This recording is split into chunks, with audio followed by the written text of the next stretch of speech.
First video of 2021, episode 180. Right off the bat, we start with a mistake. It's only episode 170, not 180.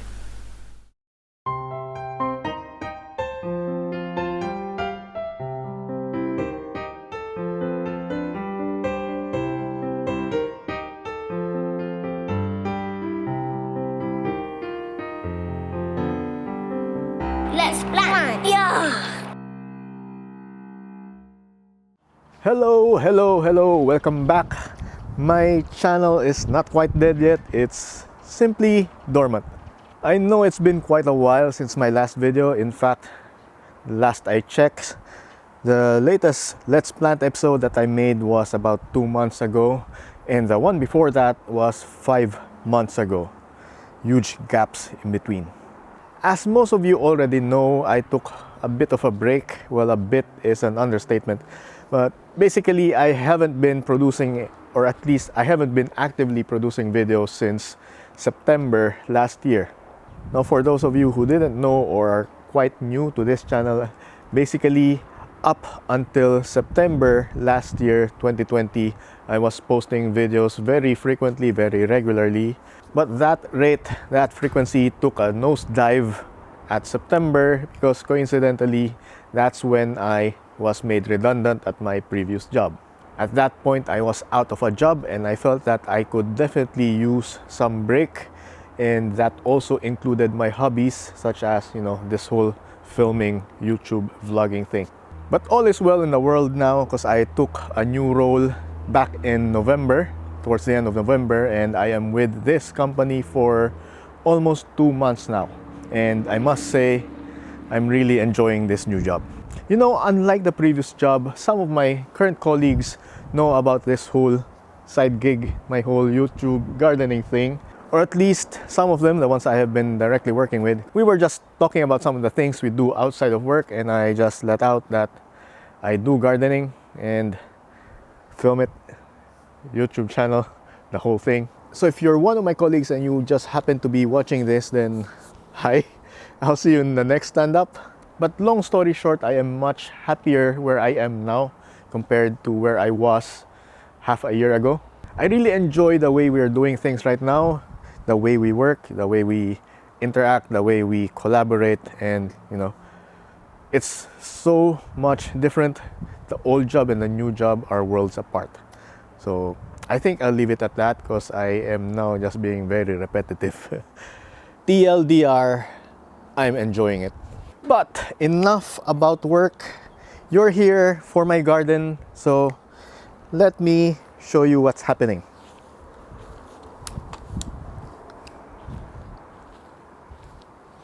Most of you know that I am from Melbourne, Australia, which is in the southern hemisphere, and we have the opposite season as you in the northern hemisphere. So you northerners are heading into winter right now.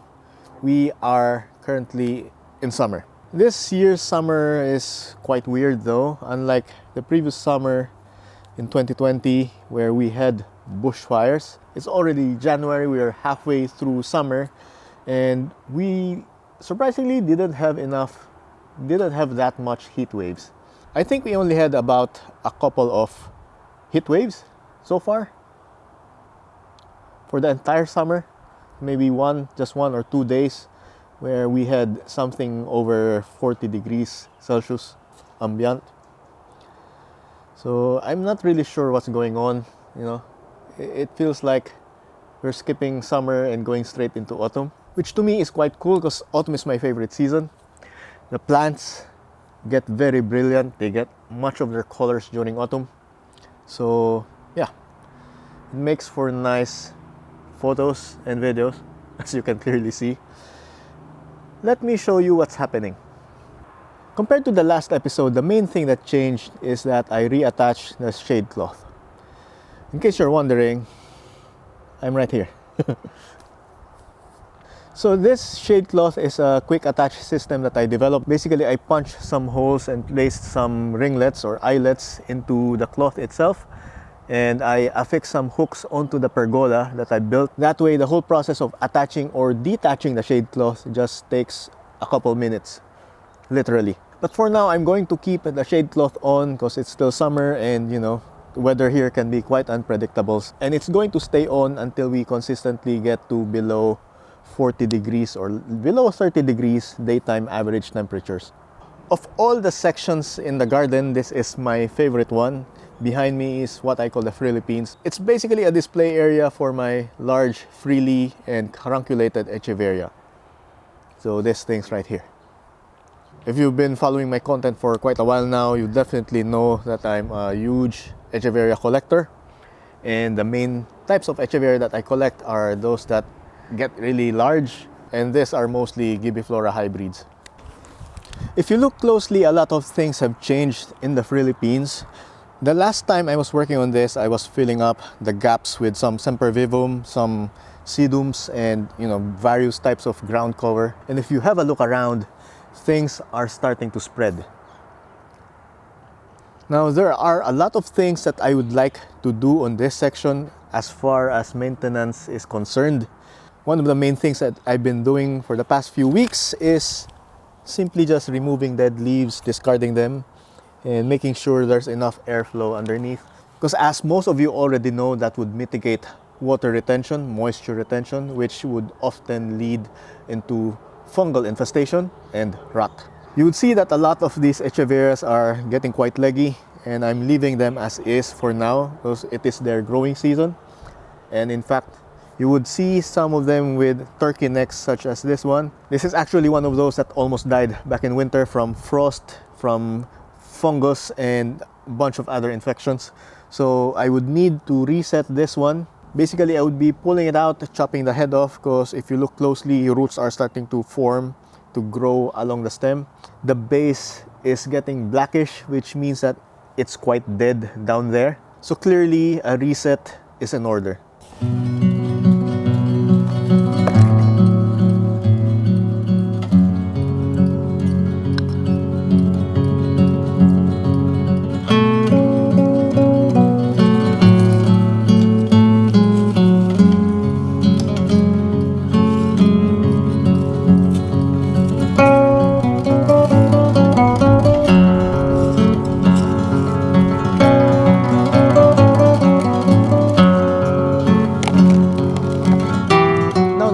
It out, the next thing to do is to behead it. And of course, the first rule with beheading is to make sure that you have a clean cutting instrument. The little one is here. Come here. My lovely little assistant. Woohoo! Okay, step one, have a clean cutting tool. I usually just use isopropyl alcohol.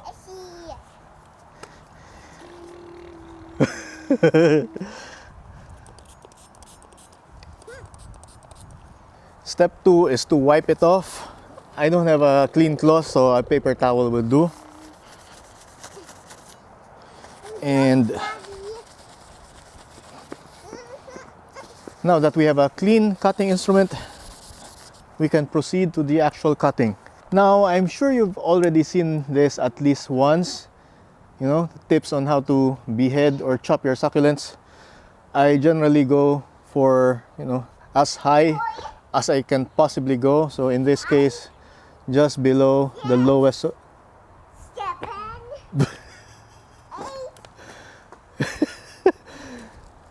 As I was saying, I would usually go for just below the lowest leaves. That way, there's a lot of space for any pups to potentially grow along the stem. And also, right here at the very top where the stem is green, that is where it is most robust, which means that roots, or at least it would be healing much faster, roots would be growing earlier than if I cut way below. So, without further ado, let's go do that.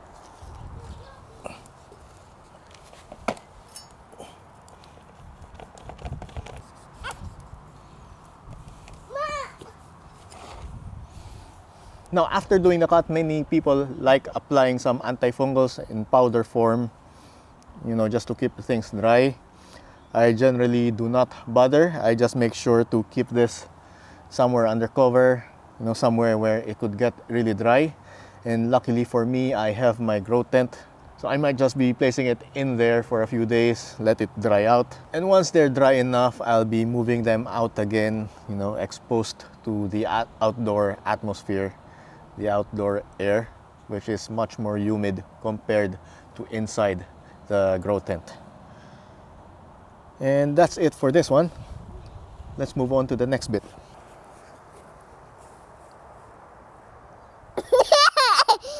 Look.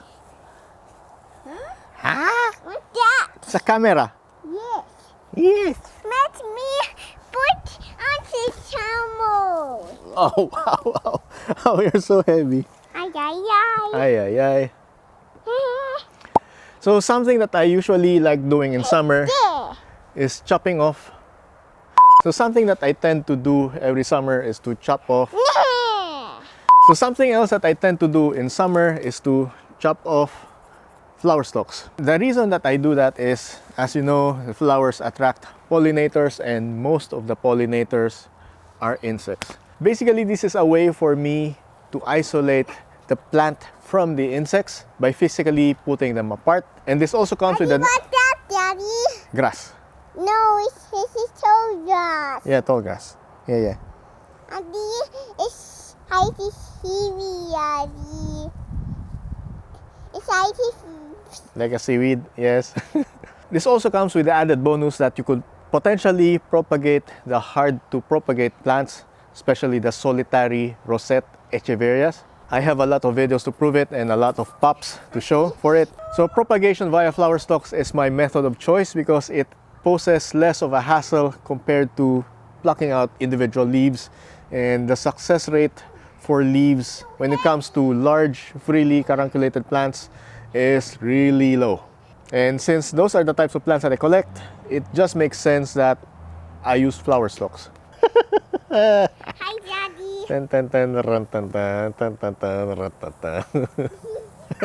I'm not really in the mood to catalog and label each flower stalk that I get, so I'm just going to chop them, take some of the ones that I think I could use, like this one, plant it in soil as soon as the tips callus, and hope new plants form from this. I've had a few questions about this. I think one of them was, is it okay if there are no more leaves left on the stem? And my answer to that generally is you have to look at the color of the stem itself. If it is still bright green anywhere on the stem, then that means that it still has a lot of chlorophyll, which means that it could produce food for itself. And that's the main thing. If you ended up with something like this where it's mostly brown and starting to dry out, then it is no good because there's less, or at least it is not going to do much anymore. It is not going to grow. Daddy, I used to go to you, Daddy. Okay. Baby girl. Daddy, carry me. Okay. Okay. I'm carrying this. So again, if you have this type of branch, this type of stalk, just discard it. Or if you have a very thick flower stalk like this one, where it's still mostly green in parts of the stem, and just generally very thick, lots of leaves, then it is a very good candidate for flower stalk propagation because there's a lot of life left to this one.